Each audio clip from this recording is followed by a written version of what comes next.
professores, juízes, inclusive. Então, assim, está sendo um preparo bastante completo.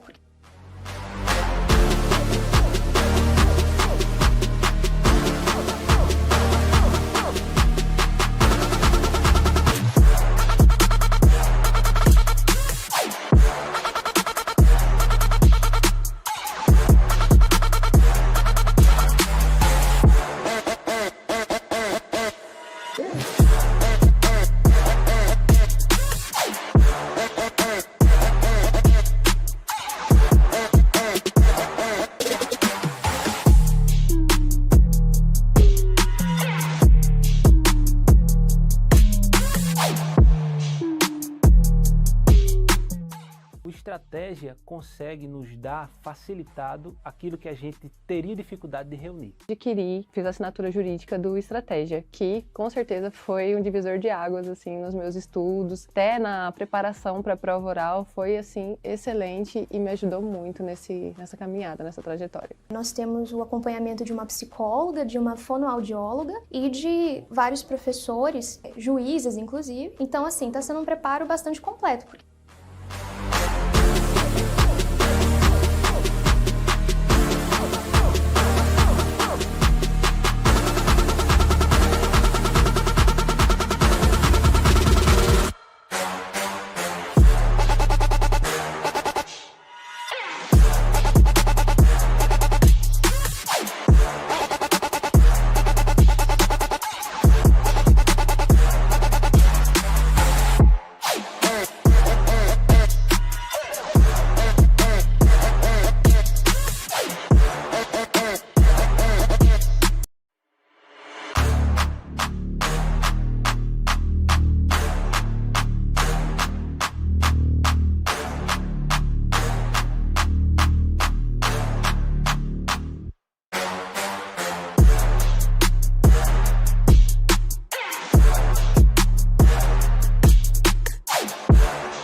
Fala pessoal, tudo bem?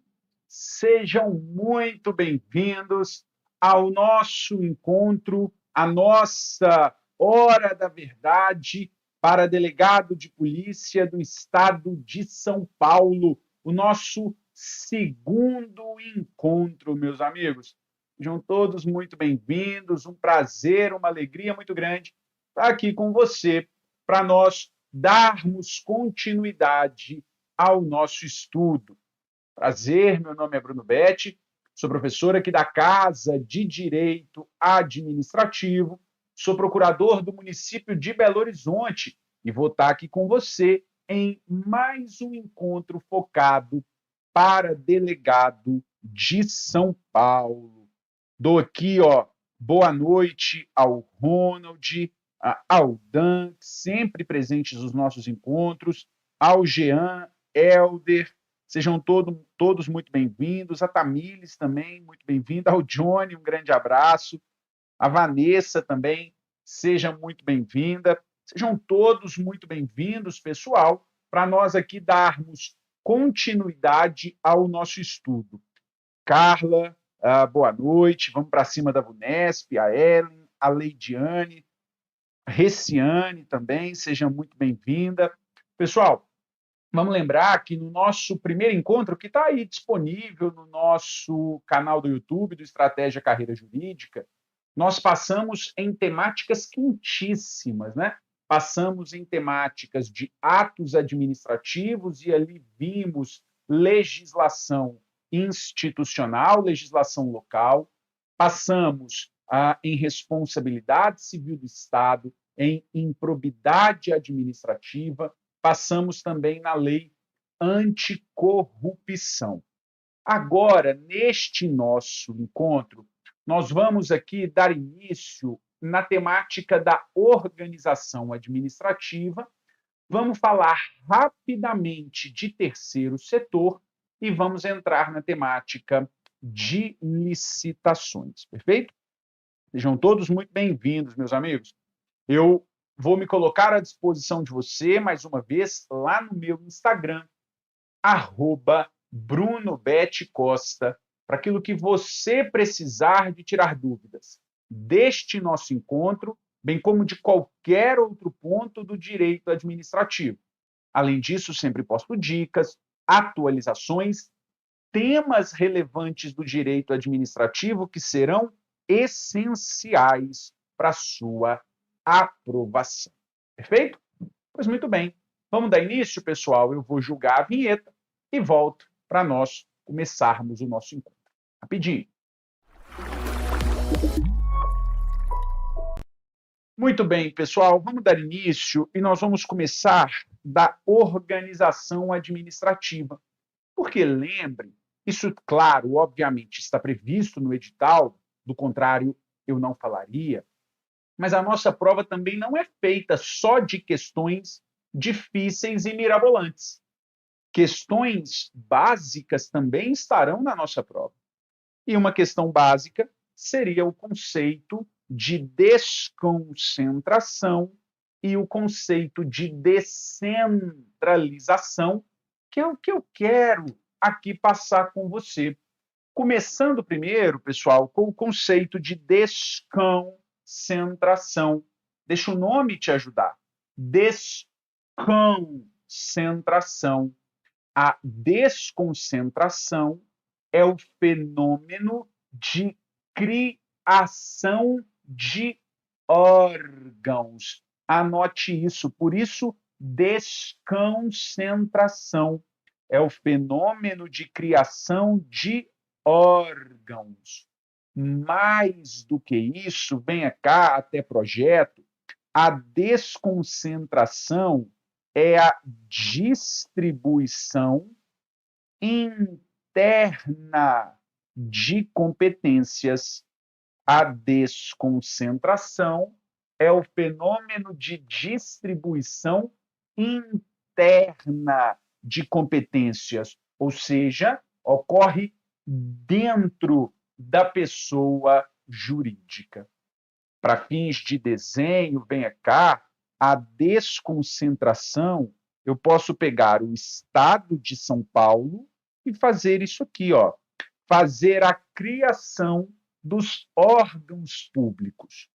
Perceba, pessoal, que eu vou colocar uma seta para baixo, porque aqui um órgão está acima ou abaixo do outro, né, a depender da sua referência. De modo que na desconcentração nós vamos ter hierarquia. Nós vamos ter a chamada subordinação. Nós temos hierarquia, nós temos subordinação. Então, a desconcentração é exatamente o fenômeno de criação de órgão, de distribuição interna de competências dentro da pessoa jurídica. Por isso, há a ideia de hierarquia, de subordinação entre os órgãos públicos. Ora, pessoal, eu quero e preciso falar com você sobre a figura do órgão público. Bom, anote para mim que o órgão público é uma unidade administrativa, veja, despersonalizada. O órgão é uma unidade administrativa despersonalizada, ou seja, órgão não possui personalidade jurídica. Pode anotar isso e marcar na sua prova com muita tranquilidade. Nenhum órgão possui personalidade jurídica. Afinal, o órgão é uma unidade despersonalizada. Bom, se o órgão não possui personalidade jurídica, órgão não é sujeito de direitos e deveres.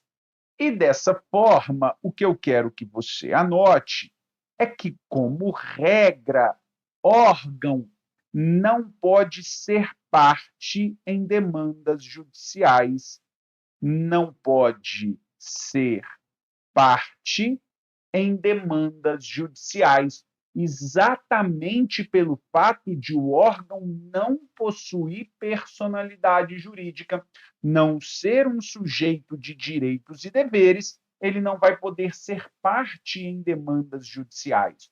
Como regra, ao ajuizar uma ação, você deve ajuizar a ação contra o Estado. Então, imagine a seguinte situação: um policial civil, um delegado de polícia do Estado de São Paulo, pratica um ato infracional, pratica um ato que gera dano ao particular.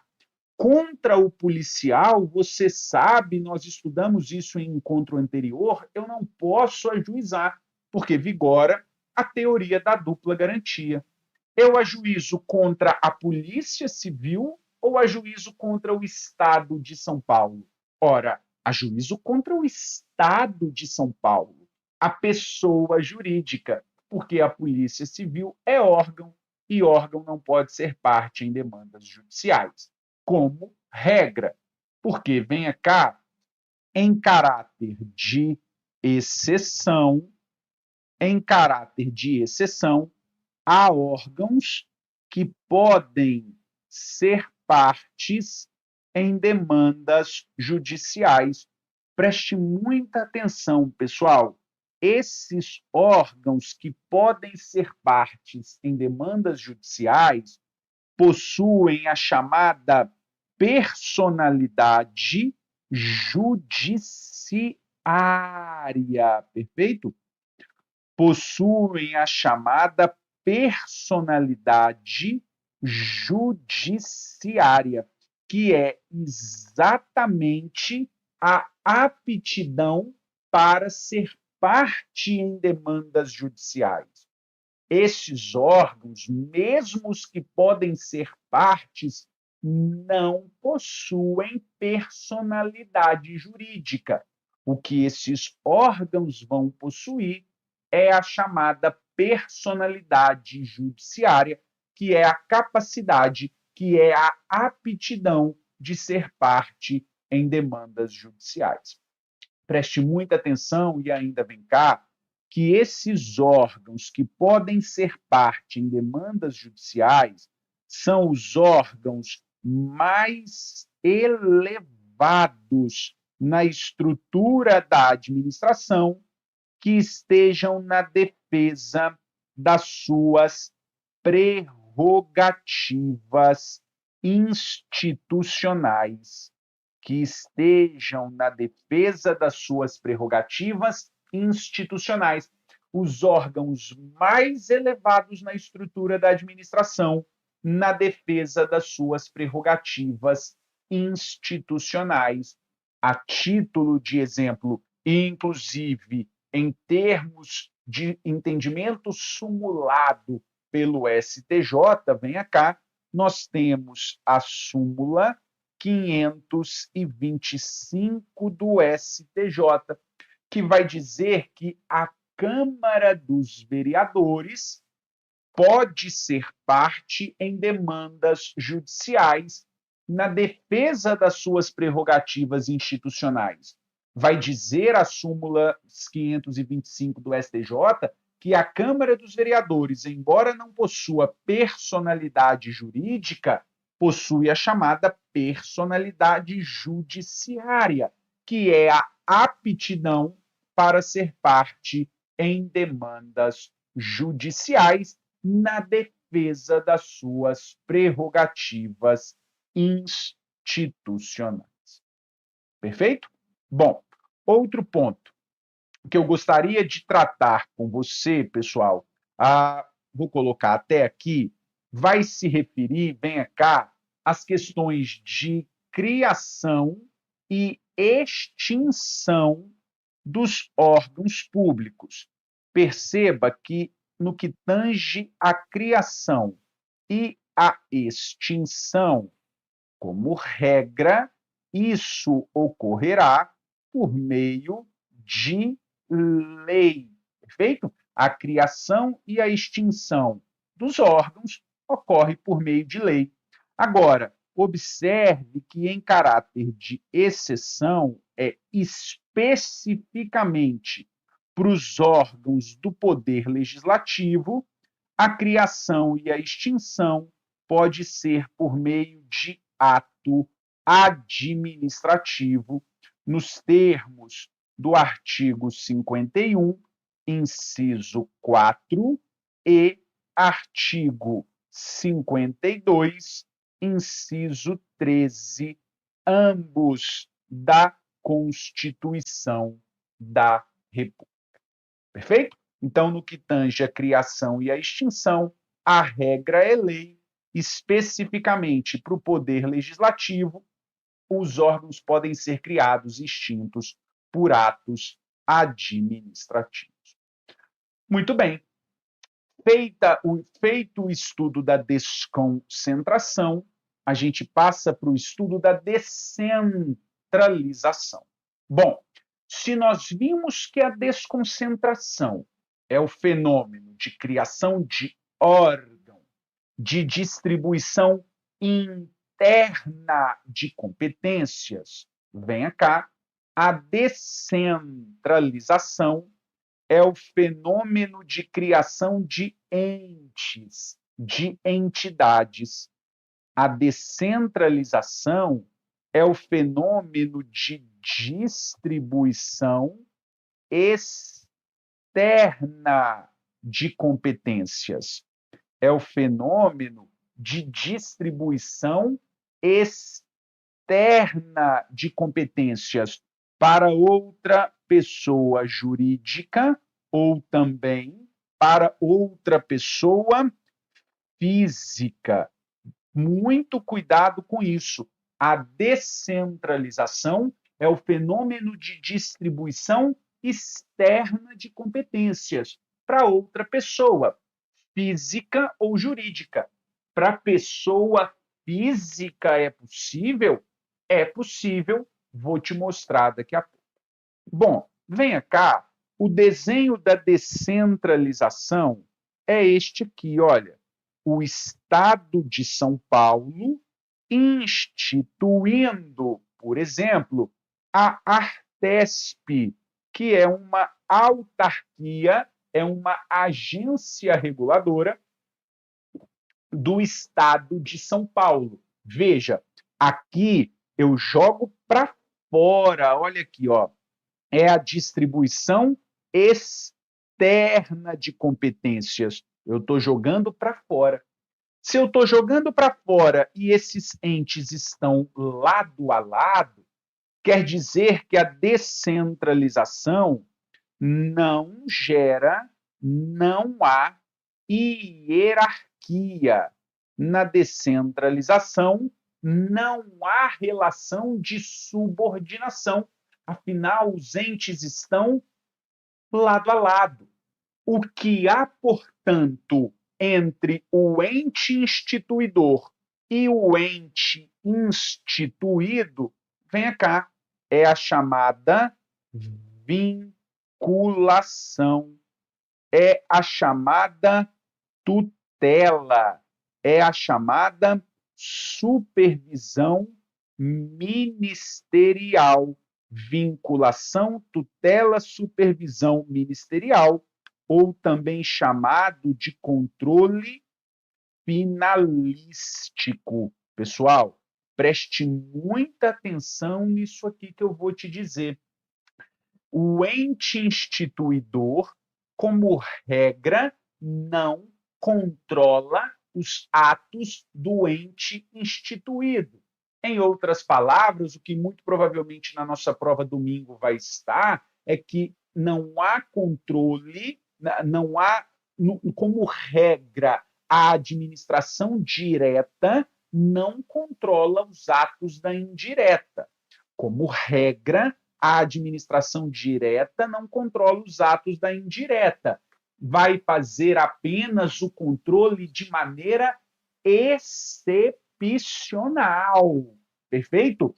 Veja, é o controle finalístico, o controle da administração direta sobre a indireta é apenas nos casos previstos em lei e é de maneira excepcional, apenas nos casos previstos em lei e ainda de maneira excepcional. Preste muita atenção nisso aqui, pessoal. O controle exercido pelo ente instituidor sobre o instituído é o chamado recurso hierárquico impróprio. Você já deve ter ouvido falar nisso, olha. É o chamado recurso hierárquico impróprio. É o controle dos atos feitos pelo ente instituidor sobre os atos do ente instituído. Controle do ente instituidor sobre os atos praticados pelo ente instituído. Apenas e tão somente apenas nos casos previstos em lei. Perfeito? Bom, veja, nós temos várias espécies de descentralização. Eu não quero estudar com você aqui essas espécies especificamente, porque eu acho que isso já está bem batido na nossa prova. O que eu quero te mostrar é que é possível a descentralização para distribuição externa para pessoa física. Quer ver o caso? Vem aqui. É a descentralização por colaboração, ou também chamada de delegação. Descentralização por colaboração ou delegação, que é a contratação de concessionárias, permissionárias e autorizatárias de serviço público. E aí lembre que permissionárias e autorizatárias, podem ser pessoas jurídicas, mas também podem ser pessoas físicas, perfeito? Veja, pessoal, muito cuidado com isso, perfeito? Tem pessoa jurídica, permissionária, autorizatária, mas eu também posso fazer uma permissão e uma autorização para uma pessoa física. Por isso é uma distribuição externa de competências para outra pessoa jurídica ou física. Perfeito? Muito bem. Bom, pessoal, outro ponto que está no nosso edital, de maneira expressa, e que eu apostaria uma questão também na nossa prova, numa mesma questão, tá? Esses conceitos, descentralização, desconcentração, também os conceitos de centralização e concentração. Venha cá, quando a prova quiser cobrar isso de você, ela vai dizer o seguinte, olha, existe a administração centralizada e existe a administração descentralizada. Perfeito? A prova vai brincar com você com esses conceitos. Administração centralizada e administração descentralizada. Administração centralizada, quando a prova falar assim com você, o conceito é igual à administração pública direta. Então, quando falar para você administração centralizada, o que a prova está falando com você é o sinônimo de administração pública direta. Ao passo, venha cá, que a chamada administração descentralizada vai ser o sinônimo de administração pública indireta. Perfeito? E aí observe o seguinte, nós temos a administração com desconcentrada e nós temos a administração desconcentrada. Perfeito? A administração concentrada e a administração desconcentrada. A administração desconcentrada é, de fato, a criação dos órgãos. É a criação de órgãos. Ao passo que a administração concentrada é o sinônimo de extinção,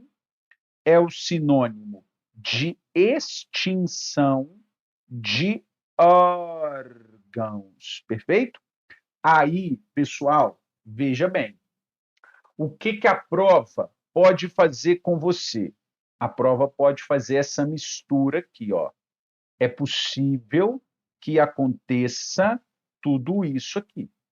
É possível que haja uma administração centralizada concentrada, uma administração centralizada desconcentrada, uma administração descentralizada concentrada, uma administração descentralizada desconcentrada. E o que é isso?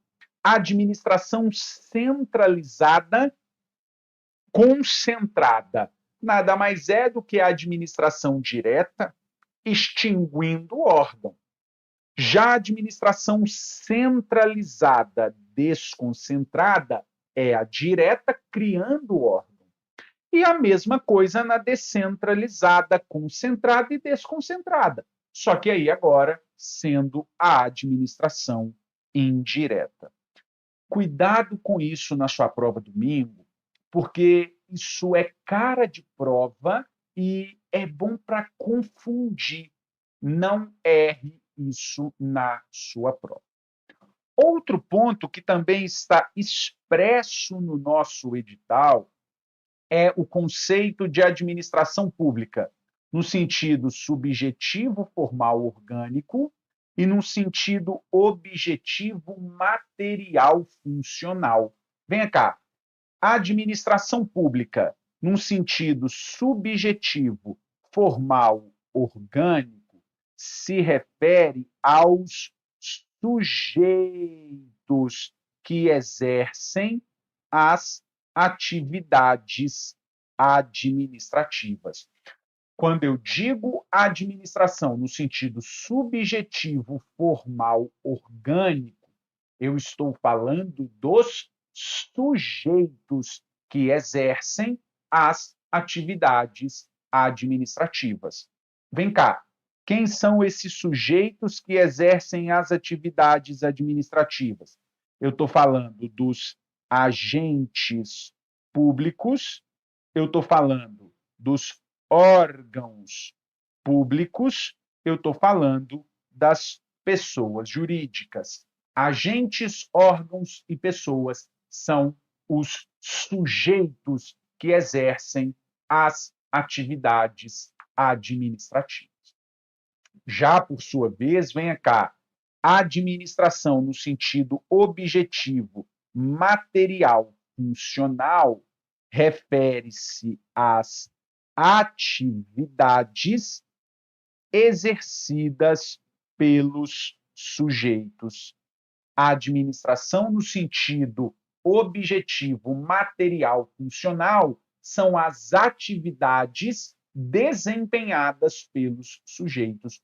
Quais são as atividades? Venha cá, eu estou falando do poder, eu estou falando do poder de polícia, eu estou falando do serviço público, eu estou falando do fomento e eu falo também da intervenção.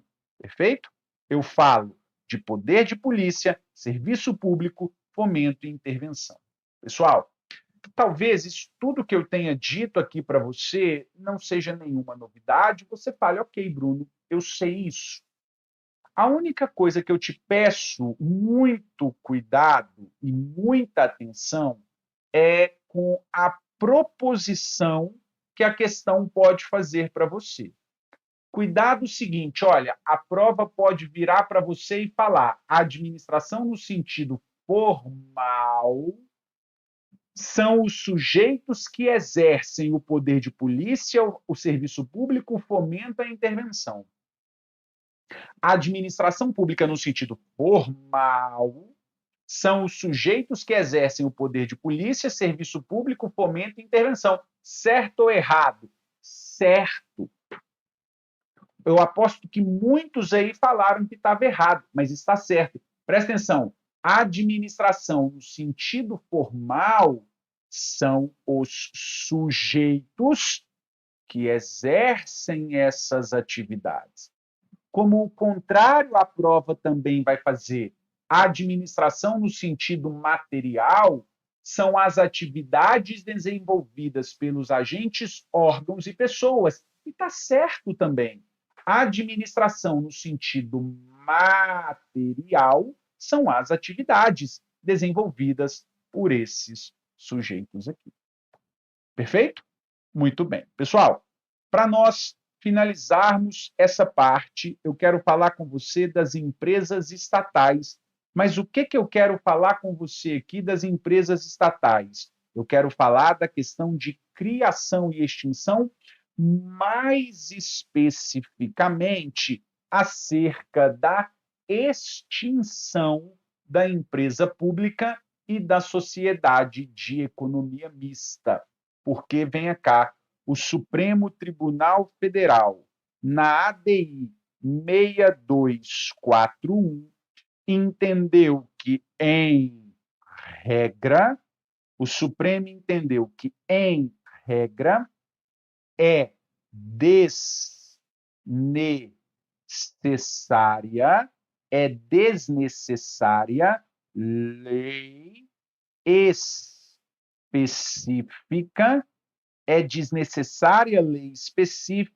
para a extinção de estatal. Em regra, é desnecessária lei específica para a extinção de estatal. Preste muita atenção, muito cuidado. O Supremo não disse que é desnecessária lei para a extinção da estatal.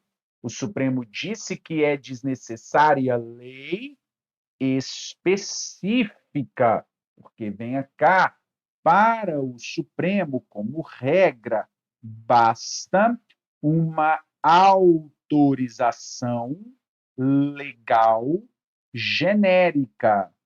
Basta uma autorização legal genérica. Então, precisa de lei para a extinção da estatal.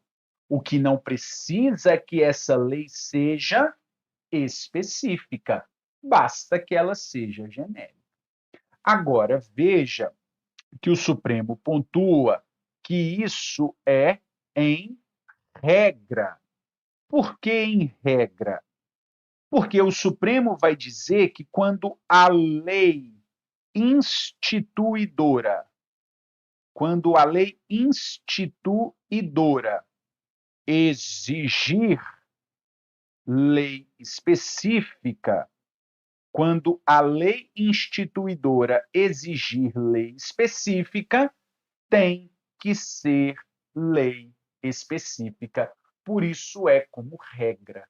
Lei instituidora que exige lei específica para extinção, lei específica precisa ser. Perfeito? Pois muito bem.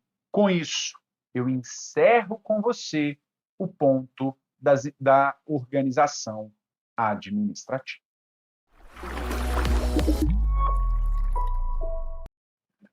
Muito bem, meus amigos, vamos passar rapidamente no terceiro setor. E o que eu quero estudar com você sobre o terceiro setor? Eu quero estudar sobre as OSCs, ou também chamadas sobre as OSCs, as Organizações da Sociedade Civil. Porque a parceria celebrada entre a administração e OSC, a parceria celebrada entre a administração e OSC pode ser feita por meio de 3 instrumentos: termo de colaboração, termo de fomento e o acordo de cooperação. Bom, venha cá. Ambos os instrumentos aqui, termo de colaboração e termo de fomento, ambos são praticamente iguais. Em ambos, nós temos um instrumento para formalizar a parceria entre a administração e a OSC para consecução de finalidades de interesse público e recíproco em que há a transferência de recursos financeiros. Tanto no termo de colaboração quanto no termo de fomento, eu tenho um instrumento para celebração de parcerias entre a administração e a OSC, para atendimento de finalidades de interesse público e recíproco, em que há a transferência de recursos financeiros. Ocorre, venha cá, deixa o nome te ajudar, que o termo de colaboração, quem propõe as finalidades de interesse público e recíproco é a administração. Deixa o nome te ajudar. Termo de colaboração. Quem propõe essas finalidades de interesse público e recíproco é a administração. Ao passo que no termo de fomento, quem vai propor as finalidades de interesse público e recíproco é a própria OSC. Mas em ambos há a transferência de recursos financeiros. Repito, em ambos há a transferência de recursos financeiros. Perfeito? Agora, vem cá. E o acordo de cooperação? O acordo de cooperação, a diferença para os outros dois é que não há transferência de recursos financeiros. Não há a transferência de recursos financeiros. Meus amigos, vamos lá. Ok, essa é a primeira possibilidade de cobrança disso lá na nossa prova. O conceito de cada um desses instrumentos. Agora, um outro ponto que eu preciso e quero tratar com você se refere à realização ou não de chamamento público. Preste atenção, vou até apagar tudo que está aqui no nosso slide. Nós não vimos que no termo de colaboração e no termo de fomento não há transferência de recursos financeiros? Então, venha cá. Nesses dois, como regra, há chamamento público. Há chamamento público, como regra. Exceção é termo de colaboração e de fomento sem chamamento público. A regra, então, é que no termo de colaboração e no termo de fomento tenha chamamento público. Afinal, há transferência de recursos financeiros. E a exceção é sem, quando houver os casos de dispensa e inexigibilidade de chamamento público. Exatamente isso. Agora, vem cá, o acordo de cooperação, nós não vimos que não há transferência de recursos financeiros? Então, portanto, venha cá, no acordo de cooperação, como regra, não há chamamento público. No acordo de cooperação não há chamamento público, como regra. Exceção exceção a chamamento. Quando que haverá a realização do chamamento público? Ora, pessoal, haverá chamamento público no acordo de cooperação quando houver alguma forma de compartilhamento de recurso patrimonial. Quando houver alguma forma de compartilhamento de recurso patrimonial. Não é recurso financeiro, é um recurso patrimonial, transferência, por exemplo, de um imóvel. Nesse caso, no acordo de cooperação, vai ter que ter chamamento público. Perfeito? Muito bem. Encerro com você o que eu gostaria de tratar do terceiro setor.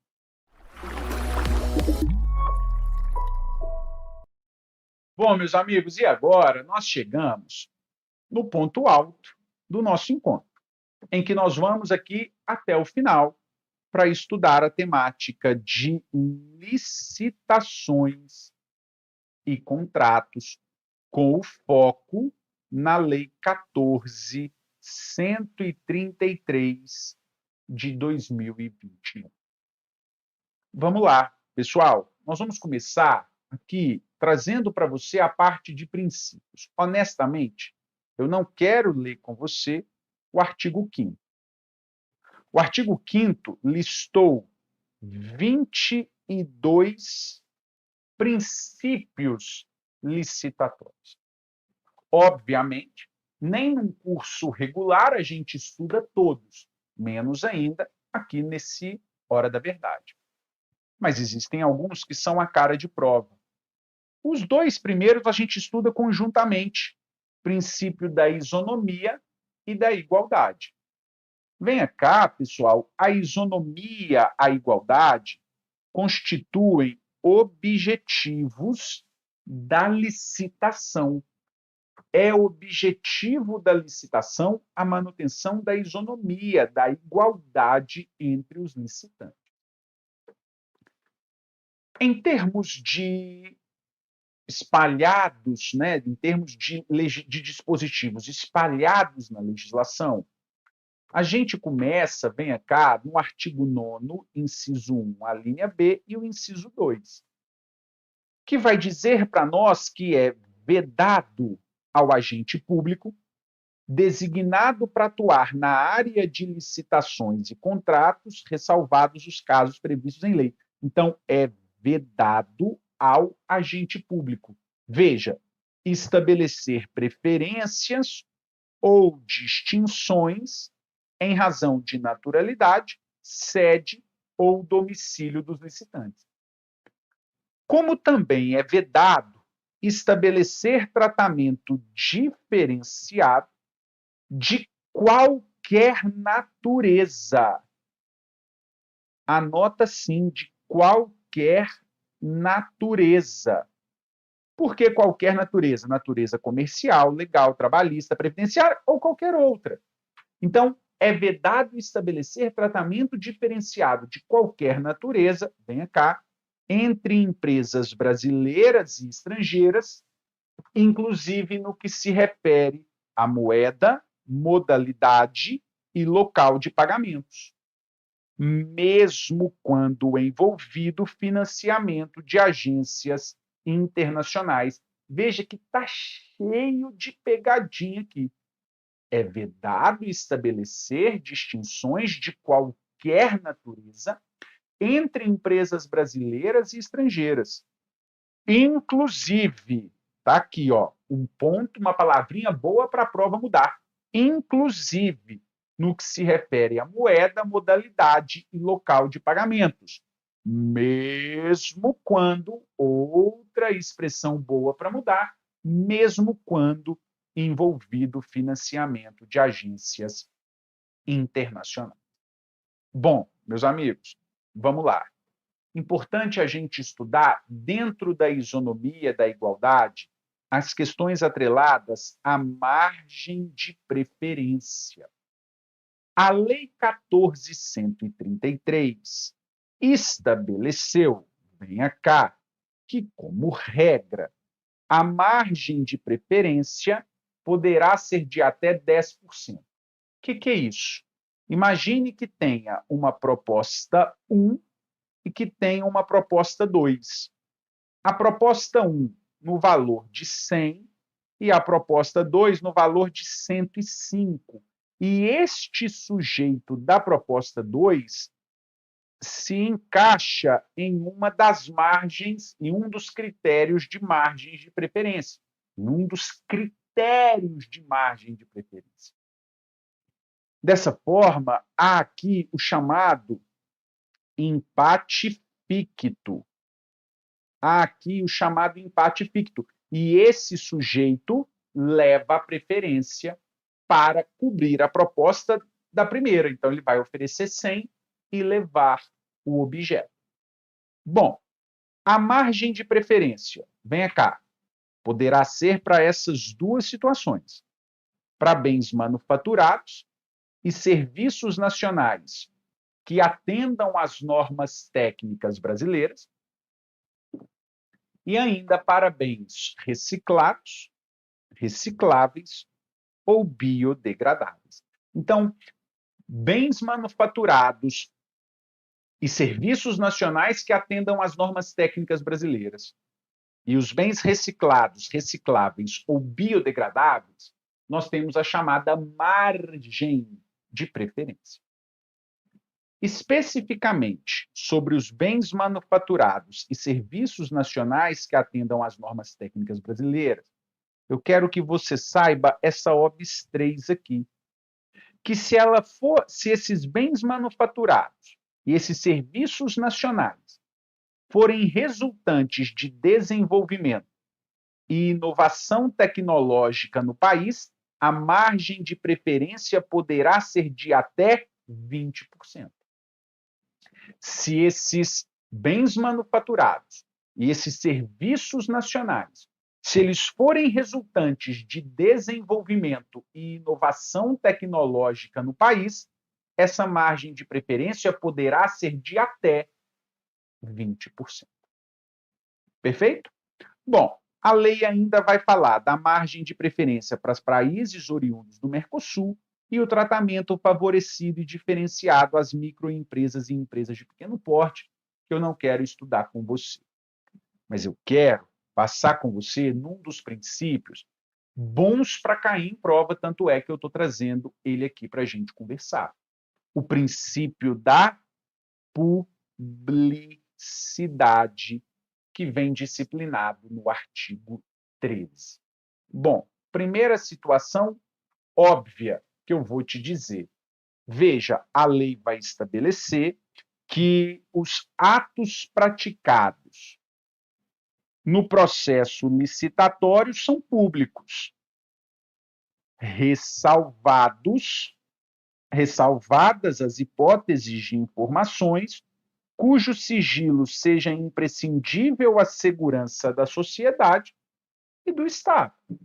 Bom, cá entre nós, choveu no molhado. Isso aí é determinação constitucional. Os atos são públicos, com ressalva de informações cujo sigilo seja imprescindível à segurança do Estado e da sociedade. O primeiro ponto relevante sobre o princípio da publicidade que eu quero falar com você são os locais em que há a obrigatoriedade de publicação do edital. Vem cá. 3 são os locais de obrigatoriedade de publicação do edital. Primeiro está aqui, olha, o Portal Nacional de Contratações Públicas. Segundo está aqui, ó, o Diário Oficial.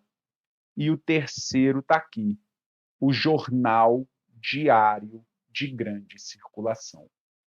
Esses são os 3 locais em que há a obrigatoriedade de publicação do edital.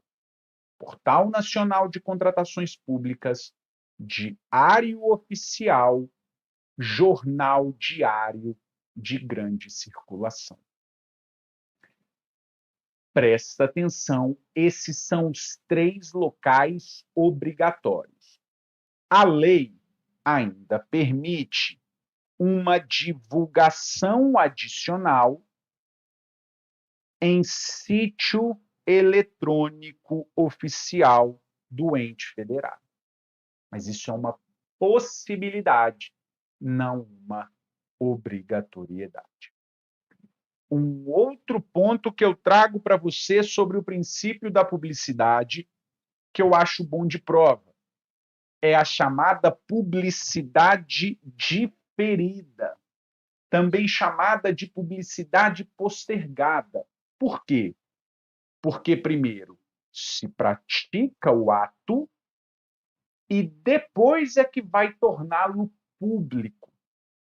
Primeiro se pratica o ato e somente depois torna este ato público. A lei lista 2 situações para essa publicidade diferida. Uma óbvia, a outra importante de prova. A óbvia é a publicidade diferida quanto ao conteúdo das propostas. Os licitantes apresentam os envelopes lacrados, fechados, e depois eles são abertos, por isso publicidade diferida. Mas o mais importante, venha cá, é a publicidade diferida quanto ao orçamento. E a Lei 14.133, no artigo 24, traz a publicidade diferida quanto ao orçamento. A lei vai dizer o orçamento estimado da contratação, olha o verbo, poderá ter caráter sigiloso.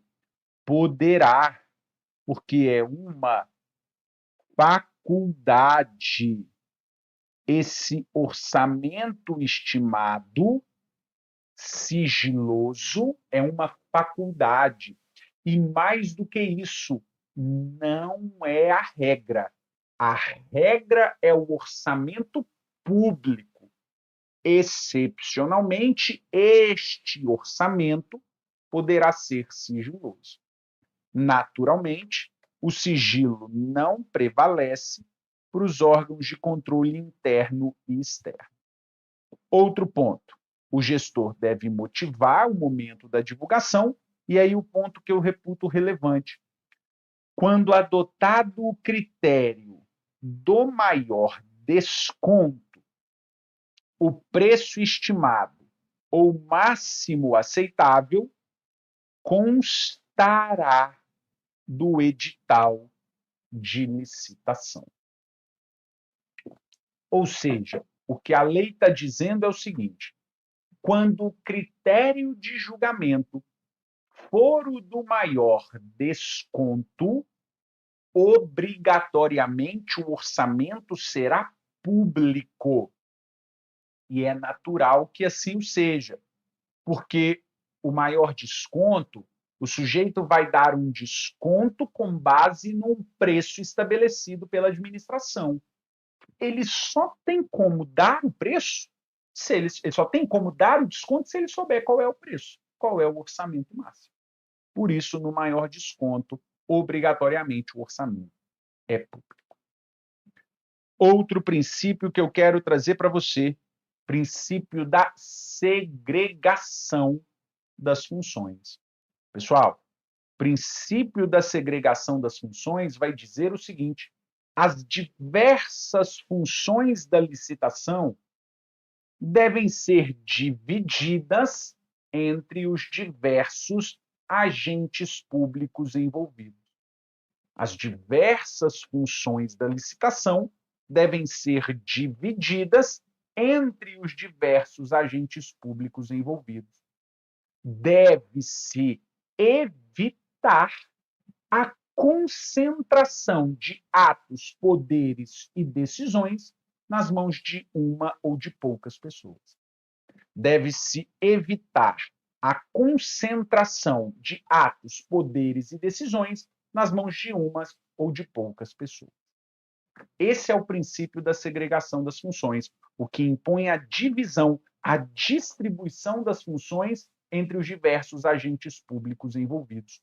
Venha cá, pessoal, trago para você o artigo 7º, parágrafo 1º, que vai nos dizer o seguinte: a autoridade competente deverá observar o princípio da segregação de funções, vedada a designação do mesmo agente público para atuação simultânea em funções mais suscetíveis a risco, de modo a reduzir a possibilidade de ocultação de erros e de ocorrência de fraudes na respectiva contratação.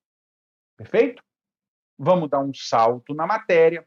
Trago para você os chamados modos de disputa. Rapidamente, a lei trouxe a possibilidade de 3 modos de disputa: o modo aberto, o modo fechado e o modo misto. O modo aberto são os lances públicos e sucessivos. O modo fechado são os envelopes lacrados. E o misto é a combinação face fechado, depois aberto, no mesmo procedimento. O que eu quero que você saiba? Essas 2 redações. Trago para você a seguinte, veja, a utilização isolada, olha aí, a utilização isolada do modo de disputa fechado será vedada quando adotados critérios de julgamento do menor preço ou do maior desconto. Presta atenção. Adotado o critério do menor preço ou do maior desconto, eu não posso usar de maneira isolada o modo de disputa fechado. Eu posso usar o modo de disputa fechado? Posso. O que eu não posso é usá-lo de maneira isolada. Então, por exemplo, adotado o pregão. Pregão é uma modalidade de licitação cujos critérios de julgamento são o menor preço ou o maior desconto. No pregão, eu não posso usar unicamente o modo de disputa fechado. Eu preciso usar o modo de disputa aberto. E, se eu quiser, o fechado também. O que eu não posso é usar só o fechado. Já, venha cá, vai dizer essa segunda redação, que é a utilização do modo de disputa aberto, a utilização do modo de disputa aberto será vedada quando adotado o critério de julgamento, técnica e preço. Aí aqui é diferente. Adotado o critério de julgamento, técnica e preço, eu não posso usar o modo de disputa aberto. Eu não posso usar o modo de disputa aberto. Perfeito? Muito bem. Pessoal, outro ponto que eu quero trazer para você, literalidade de legislação. Isso aqui é uma pegadinha. Olha, vou te falar, cair isso aqui na sua prova, pouquíssimos vão saber. Vocês irão. Olha o que diz a legislação. No caso de obras e serviços de engenharia, serão consideradas inexequíveis as propostas cujos valores forem inferiores a 75% do valor orçado pela administração.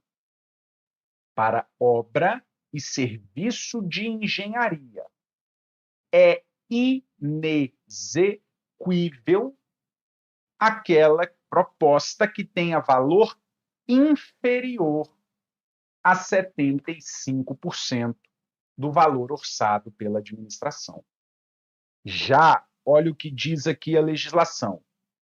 Para obras e serviços de engenharia, vai ser exigida garantia adicional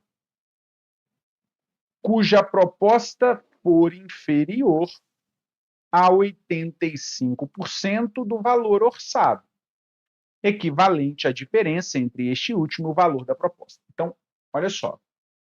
Se a proposta for inferior a 75%, ela é inexequível.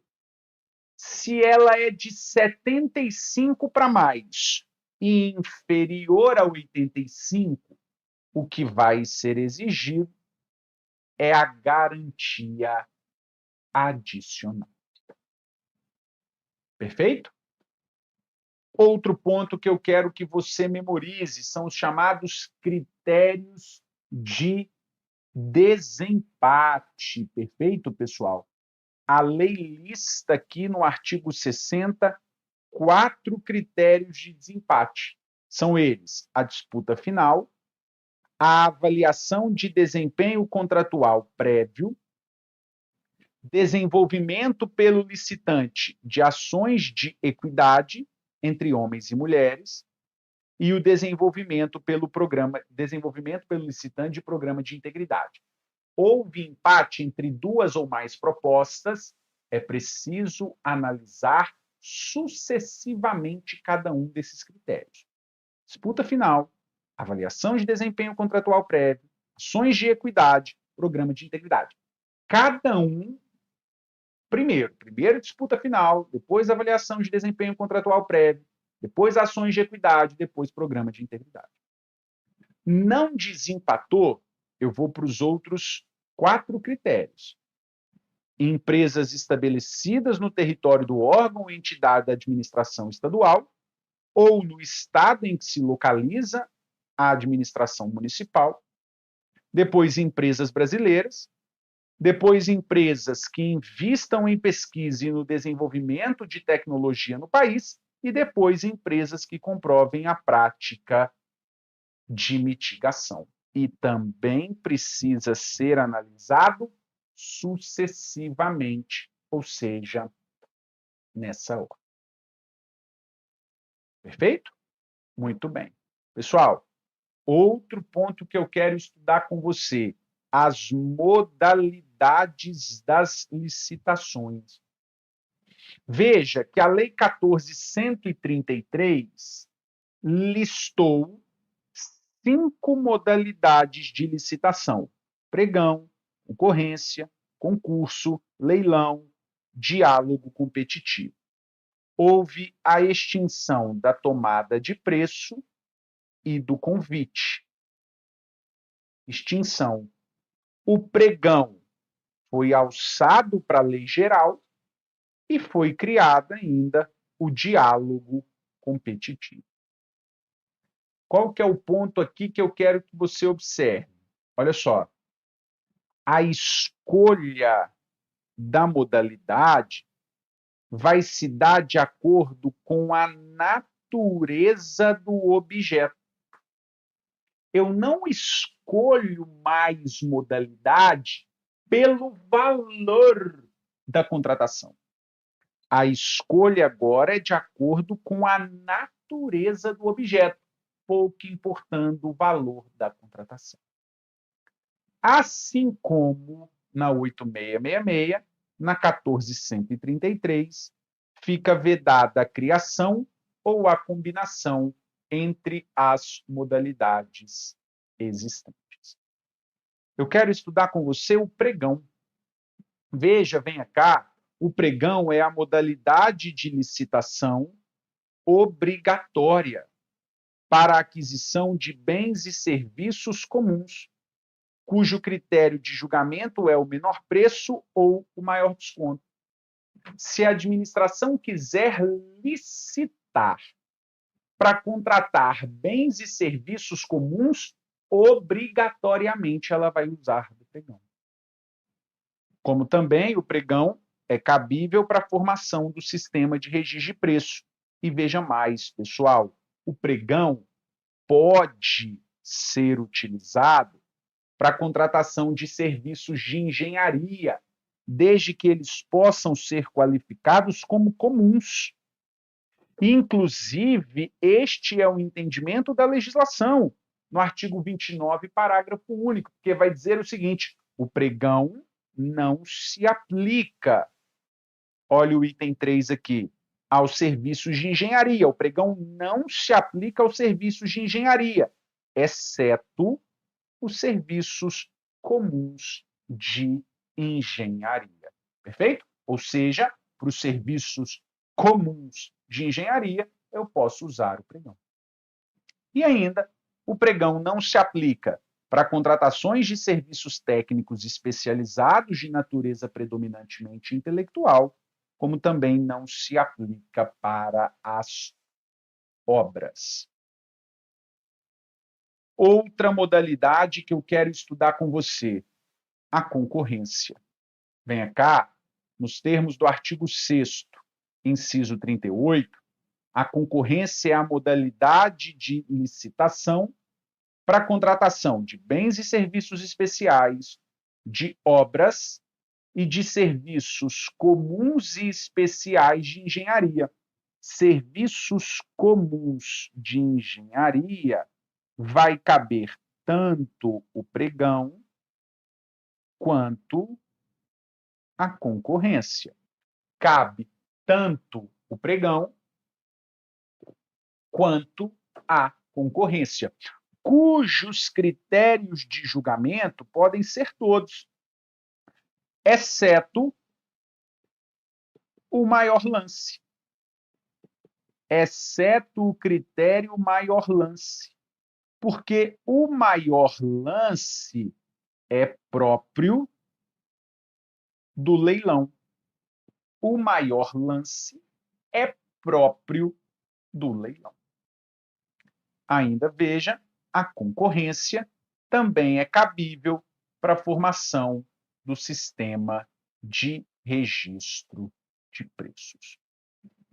Pessoal, me permita pular tudo isso aqui para trazer para você este ponto, para nós fecharmos este nosso encontro. Olha só, venha cá. É possível a celebração de contrato por prazo indeterminado, que está estabelecido no artigo 109 da Lei 14.133. A 8666 vedava a celebração de contrato por prazo indeterminado. A nova lei permite, nesse caso, em que a administração seja usuária de serviço oferecida em regime de monopólio, desde que comprovada a cada exercício financeiro a existência de créditos orçamentários vinculados à contratação. Então, serviços em contratações em que a administração seja usuária do serviço oferecido em regime de monopólio, é possível a celebração do contrato por prazo indeterminado. Perfeito? Pois muito bem, pessoal. Vou encerrar este nosso encontro, desejando a você uma excelente prova domingo. Que Deus esteja com você, ilumine os seus passos, ilumine ao momento em que você estiver realizando a sua prova. Que você faça a prova que você mereça, aquilo que você construiu ao longo da sua preparação. Perfeito? Meus amigos, eu vou jogar a vinheta e volto para bater um papo com você aqui no chat. Rapidinho. Muito bem. Vamos lá, deixa eu ver aqui, ó. O Caio pergunta: ao direito de personalidade de órgãos da administração direta, me refiro ao caso de direito de dano moral. Isso é um ponto importante, né? O STJ, Caio, entendeu que sim, a honra objetiva das pessoas jurídicas de direito público a honra da pessoa jurídica pode ser abalada, não do órgão especificamente, mas da pessoa jurídica, porque ela é a titular dos direitos. Inclusive, o STJ julgou o caso do INSS, em que uma procuradora federal do INSS estava envolvida num esquema de corrupção, o que abalou abalou o nome do INSS e foi condenado a dano moral no caso. A Ellen pergunta: estados, municípios, DF não têm CNPJ? Tem. Mas lembre, Ellen, que estados, municípios, DF e União não são órgãos. São pessoas jurídicas. Mas, mais do que isso, o CNPJ, apesar de ser Cadastro Nacional de Pessoa Jurídica, não define a personalidade jurídica. Há órgãos que têm CNPJ, mas para efeitos fiscais e tributários, mas não para efeitos de conceder personalidade jurídica. Ao Barreto aí, boa noite. Vamos lá, vamos ver aqui o que mais. Ronald organizando as coisas, muito bem. Boa noite, Ádila, Otto, Luciana. Tem mais alguma dúvida aqui? Gilvando, um grande abraço. Muito bem, não temos mais dúvidas, é isso? É isso. Valeu, pessoal. Obrigado a presença aí de todos vocês. Me coloco à disposição lá no meu Instagram, @BrunoBetCosta. Deixem o like aí no nosso vídeo. Valorize o trabalho de toda essa equipe do Estratégia Carreira Jurídica. É muito importante isso aí, deixar o like, deixe os comentários, sempre muito importante. Perfeito? Meus amigos, boa prova para vocês domingo, à disposição até domingo na hora da sua prova, perfeito? Um grande abraço, fiquem com Deus. Tchau, tchau.